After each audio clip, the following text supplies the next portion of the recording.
Caught in love's web. I found out my husband was cheating on me at his birthday dinner, in front of all our friends, when his old college friend walked in, kissed him on the cheek, and sat next to me like we'd never met. Except we had met, on a dating app, 3 months earlier, when I was feeling neglected and he was working late. I never expected to actually like her, but we clicked instantly, some wild magnetic pull that made me feel alive again, even as I lied to my husband about where I was going. We'd been sneaking around, meeting in hotel rooms, texting under fake names, and I was starting to think I'd finally found someone who really saw me. As the wine flowed, my husband and his friend traded inside jokes, and I caught her eye across the table. There was a flicker of recognition, a silent challenge, but she played it cool, laughing at his stories and later whispering to me that we should get some air. Outside, the tension snapped. She told me she used to be married to him, years ago, and that he'd never really let her go.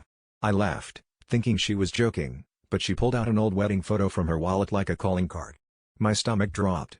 All this time, the woman I was falling for was the same woman he'd never stopped talking about, the one who broke his heart. I stormed back inside, demanding answers, but he just stared at us both like he couldn't decide who to defend. The dinner erupted into chaos, accusations flying, friends whispering, someone crying in the bathroom. He finally admitted he'd been seeing her again just as friends, but the look on her face told me it was more. I realized we'd both been played, both made into his secret lovers, orbiting around his ego like satellites. For a second, I almost admired the audacity. Later that night, after everyone left, she and I sat together on the curb, silent. She said she never stopped loving him, but she never trusted him either. I realized I didn't trust myself, how easy it was to fall for the same lies, to crave the same broken love.